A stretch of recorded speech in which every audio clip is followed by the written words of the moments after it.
अस्सलाम वालेकुम। हम बच्चे, उम्मीद है आप सब लोग खैरियत से होंगे। तो कल हमने डिस्कस किया था फोर्थ चैप्टर का last topic which was structure of metal and then determination of Avogadro number. आज हम उसी चैप्टर की एक्सरसाइज करेंगे। फोर्थ चैप्टर था हमारे पास लिक्विड एंड सॉलिड। तो पहले हम लिक्विड की करेंगे एक्सरसाइज, देन हम सॉलिड की स्टार्ट करेंगे। तो सबसे पहले हमारे पास, आप अपने साथ अपनी बुक्स रख लो और वहाँ पे निशान लगाते जाओ, ठीक है। तो सबसे पहले हम लोग एमसीक्यू सॉल्व करेंगे। तो एमसीक्यूज़ में हमारे पास लिक्विड के एमसीक्यूज़ पहले आते हैं, तो मैं साथ साथ रीड करता हूँ, साथ साथ आपको समझाता जाता हूँ।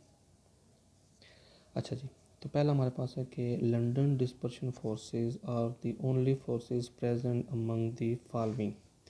नीचे 4 पॉइंट्स दिए गए हैं। उन 4 पॉइंट्स में से हमने बताना है कि सिर्फ लंदन डिस्पर्शन फोर्सेस किस में होंगे, सिर्फ लंदन डिस्पर्शन फोर्सेस। तो पहला हमारे पास है molecules of water in liquid state. वो कह रहे हैं कि वाटर जब लिक्विड स्टेट में होता है उस वक्त उसमें जो फोर्सेस होंगी क्या वो लंदन डिस्पर्शन होंगी। तो हमने बात समझी हुई है कि लंदन डिस्पर्शन फोर्सेस वाटर में नहीं होती, बल्कि वाटर में हमारे पास ये हाइड्रोजन बॉन्डिंग होती है। उन्होंने कहा है कि सिर्फ लंदन डिस्पर्शन फोर्सेस का बताना है कि वो किस में होंगी और कोई फोर्स ना हो। तो हमारे पास हमने बात की वाटर में हाइड्रोजन बॉन्डिंग भी शामिल होती है, तो ये पॉइंट नहीं है। सेकंड हमारे पास आ जाता है atoms of helium in gaseous state at higher temperature. मतलब ये कि जब हीलियम गैसियस स्टेट में हो, हाई टेम्परेचर पे हो, तो उस वक्त नहीं।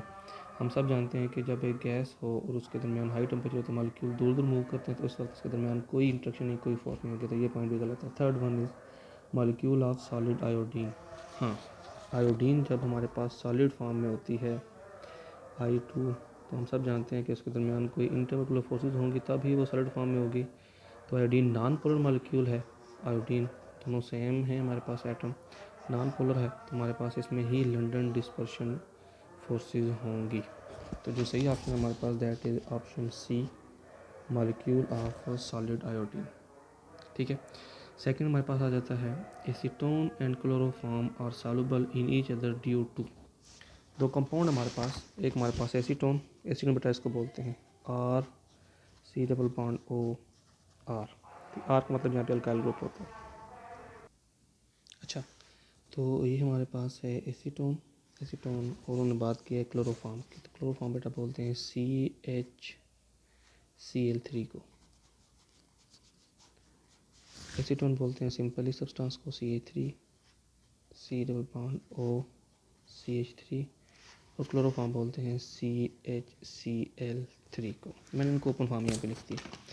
अब क्लोरोफॉर्म और एसीटोन में बोल रहे हैं कि कौन सी इंटरमोलिकुलर फोर्स होंगी। अब आप लोग देखो यहाँ पे गौर से, ये हाइड्रोजन है, हमने ये क्लास में डिस्कस भी की थी हाइड्रोजन बॉन्डिंग वाली एग्जांपल में। एसीटोन है, इसमें ऑक्सीजन पास लोन पेयर है, और ये जो हाइड्रोजन है हमारे पास, ये जुड़ी हुई है कार्बन के साथ। कार्बन आगे जुड़ी हुई है डायरेक्टली 3 क्लोरीन के साथ। ये हाईली इलेक्ट्रोनेगेटिव होते हैं, हमने बात डिस्कस की हुई है।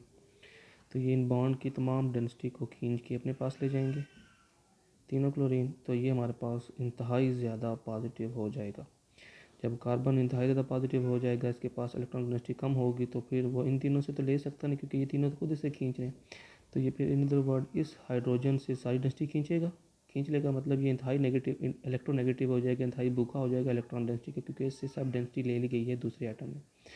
तो फिर ये इस हाइड्रोजन से लेकर डेंसिटी जब इससे लेगा, तो फिर ये खुद इंतहाई पार्शियल पॉजिटिव हो जाएगी।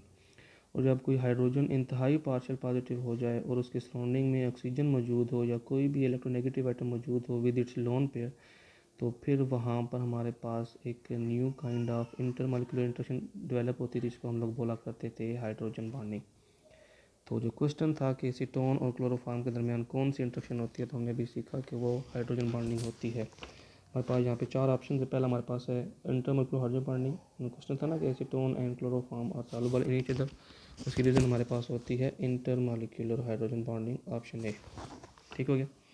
अच्छा, देन थर्ड वन हमारे पास कि अमोनिया show a maximum boiling point among the hydrides of fifth group element due to. हमने जब, हाँ यही हाइड्रोजन बॉन्डिंग का टॉपिक था, तो हमने एक बात पढ़ी थी कि अमोनिया का, वाटर का, HF का बॉइलिंग पॉइंट सबसे ज़्यादा होता था। उसकी रीज़न क्या क्या थी, पहले ऑप्शन देख लेते हैं। पहला हमारे पास है very small size of nitrogen.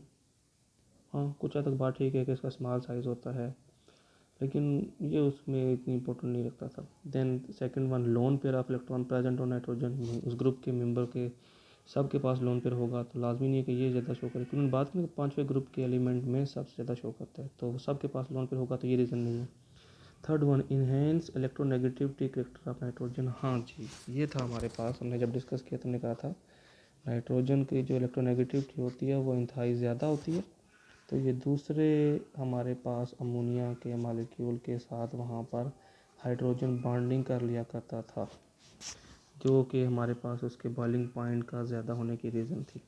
ठीक है, तो हम ऑप्शन लगाएंगे ऑप्शन सी, विच इज़ कि इसके पास इलेक्ट्रोनेगेटिविटी ज़्यादा होती है। स्मॉल साइज़ की वजह से नहीं होता था हमारे पास बॉइलिंग, उसका इलेक्ट्रोनेगेटिविटी की वजह से होता था। अच्छा, then fourth one, when water freezes at 0 degree Celsius it density decreases due to. हमने बात की कि जब वाटर 0 डिग्री सेल्सियस पे फ्रीज़ हो जाता था तो कहते हैं कि उसकी डेंसिटी डिक्रीज़ हो जाती है। क्यों हो जाती है? ये भी हमने पढ़ा था कि उसमें हाइड्रोजन बॉन्डिंग होती है, और वहाँ पे जैसे ही वाटर जम जाता है, फ्रीज़ हो जाता है, सॉलिड आइस में चला जाता है, तो उसके दरमियान एम्प्टी स्पेसिस क्रिएट हो जाया करती थी। अब ऑप्शन देखते हैं, क्यूबिक स्ट्रक्चर ऑफ आइस, नहीं, empty spaces present in the structure. हमने बात की, हमने ये बात पढ़ी थी इस चैप्टर में कि जब वाटर फ्रीज़ होकर आइस में कन्वर्ट होता है, सॉलिड कन्वर्ट होता है, तो उस वक्त उसके दरमियान एम्प्टी स्पेस क्रिएट हो जाती हैं। क्यों होती हैं वो भी हमने बात की थी। इस वजह से उसकी डेंसिटी कम हो जाती है और वो सरफेस पे फ्लोट करता था। आगे फिफ्थ वन है, in order to raise the boiling point of water up to 110 degree Celsius the external pressure should be. अच्छा, वाटर का टेम्परेचर आपने बॉइलिंग पॉइंट 110 डिग्री सेल्सियस करना है, उसके लिए एक्सटर्नल प्रेशर कितना होना चाहिए वो हम देखते हैं। पहला है बिटवीन 760 टार टू 1200 टार। इसके दरमियान 760 पे वाटर का बॉइलिंग पॉइंट हमने डिस्कस किया था 100 होता है, और 1200 पे आई थिंक 1400 कुछ होता है, समथिंग ऐसा कुछ होता है। 100 से सॉरी 1 काफ़ी ज़्यादा हो जाता था उसका, 1200 पे। बी हमारे पास है बिटवीन 200 टार टू 760 टार। नहीं, तो हमने तो उसका 100 से अबव करना है, 110 करना है, तो वो जो 200 है हमारे पास, ये नहीं होगा। थर्ड वन 765 टार, नहीं, तो एनी वैल्यूएशन नहीं, बिल्कुल हमारे पास ऑप्शन जो ये होगा ना। अब मुझे एग्जैक्ट वैल्यू याद नहीं है कि 1200 पे उसका कितना होता था प्रेशर, सॉरी कितना बॉइलिंग पॉइंट होता था, लेकिन इतना हमें पता है कि 760 पे उसका बॉइलिंग पॉइंट 100 होगा, और 1200 पे उसका बॉइलिंग पॉइंट 100 से काफ़ी ज़्यादा होगा, क्योंकि हम प्रेशर यहाँ पे डबल कर रहे हैं ऑलमोस्ट।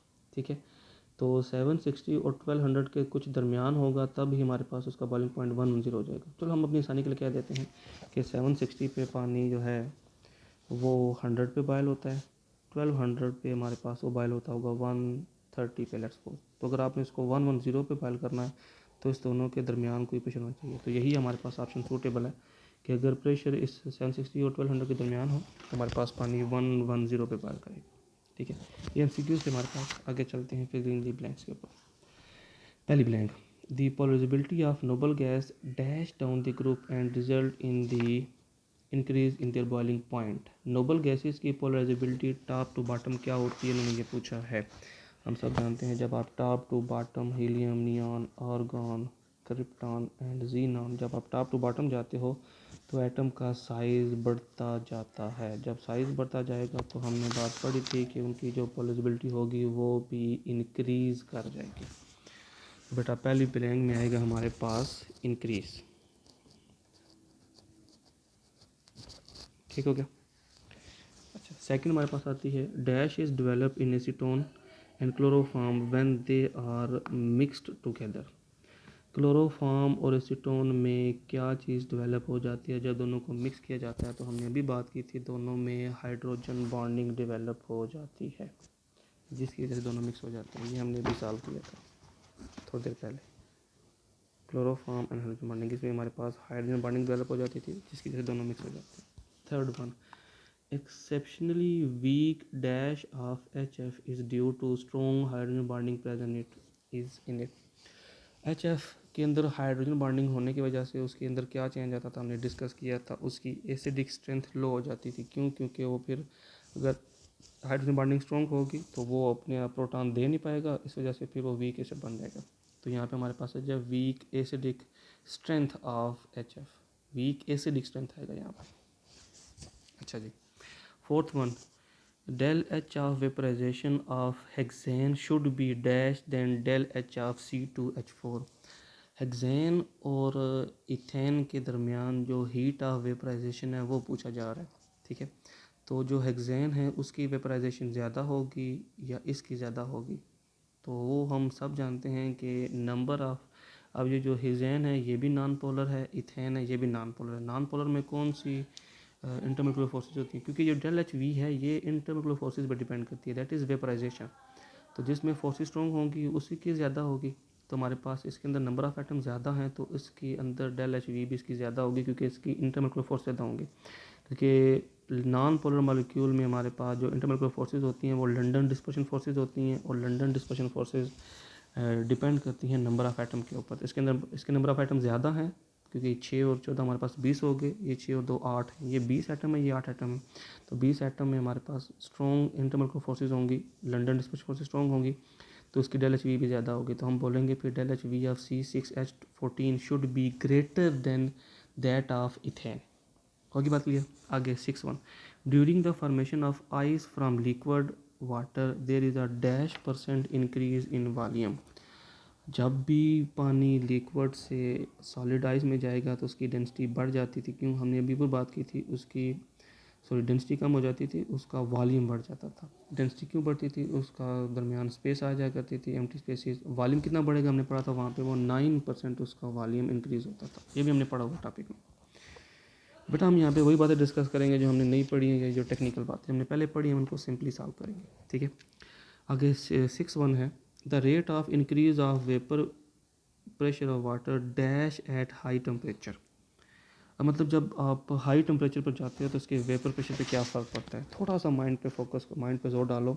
हमने बात की थी जब हम 0 से 10 डिग्री पे जाते हैं तो उसका आई थिंक सो 0 पे 5 था, इस पे 9 था आई थिंक सो, तो वो 4 डिग्री फ़र्क आता था। लेकिन जब हम 90 से 100 में जाते थे तो उस पर आई थिंक सो जितना भी होता था, इस पे 600 होता था, इस पे हमारे पास 760 हो जाता था, ठीक है। तो ऑलमोस्ट ये 160 का फ़र्क आता था।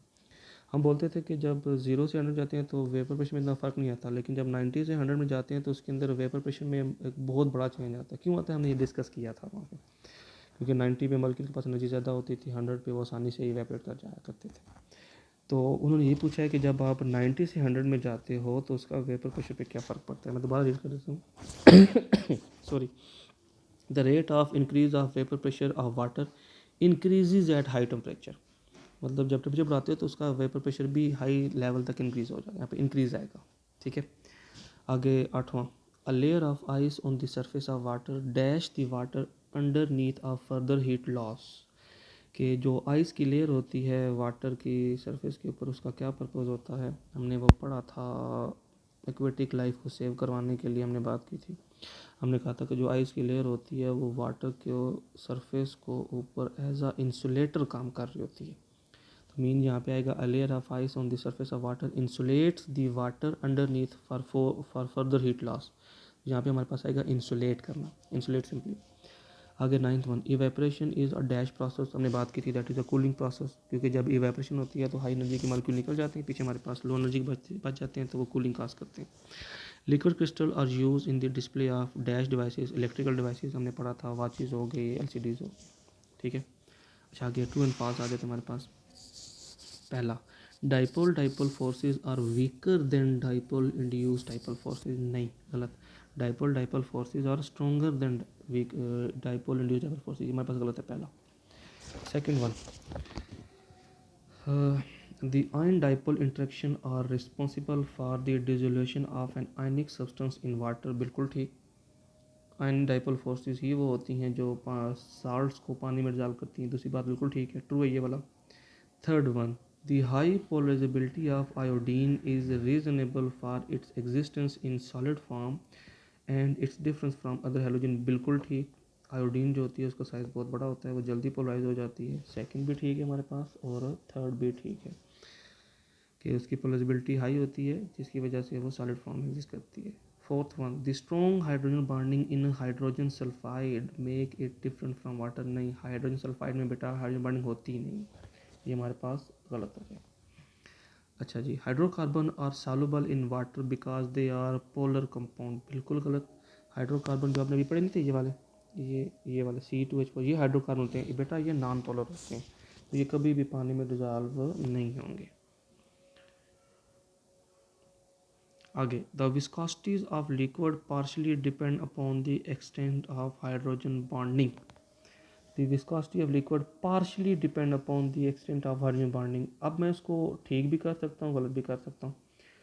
ठीक इस जुमले में करेंगे कि इन्होंने बात की ना कि viscosity of liquid partially depend upon, मतलब कंप्लीटली डिपेंड नहीं करती, पार्शली डिपेंड। हाँ, तो वाटर की डिपेंड करती हैं, क्लोरोफॉर्म की करती हैं, और बहुत से कंपाउंड की करती हैं, लेकिन सब कंपाउंड की नहीं करती। हम ठीक कह देते हैं इसको, पार्शली कहता है, हम इसको ठीक कह देते हैं कि हाइड्रोजन बॉन्डिंग ज़्यादा होगी तो वो विस्कस होंगे। The state of dynamic equilibrium between liquid state and vapour is dynamic in nature. State of equilibrium between liquid state and vapour is dynamic in nature, बिल्कुल ठीक है, डायनामिक होती है ये वाली। जब एक ट्रांजिशन टेम्परेचर की बात कर लो, बात हम डिस्कस की हुई है ये वाली।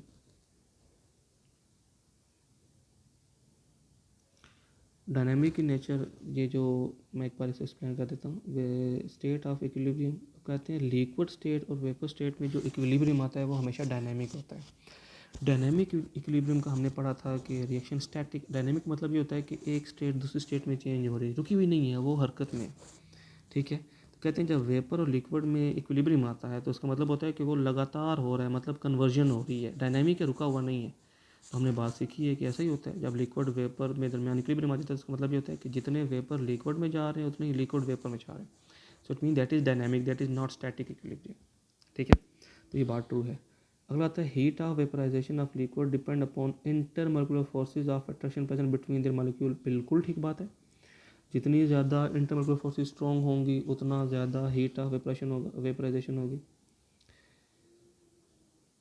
आगे जी, ice does not show any vapour pressure on its surface at -1 degree Celsius. नहीं, वो वेपर प्रेशर शो करती है, आप कभी भी देखो उसमें वेपर बनेंगे, वो शो करती है। आगे, boiling point of liquid is independent of external pressure.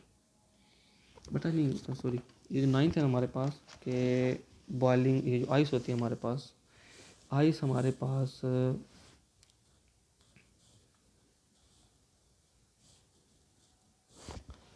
हाँ ठीक है, boiling point of liquid is independent of external pressure. बिल्कुल गलत।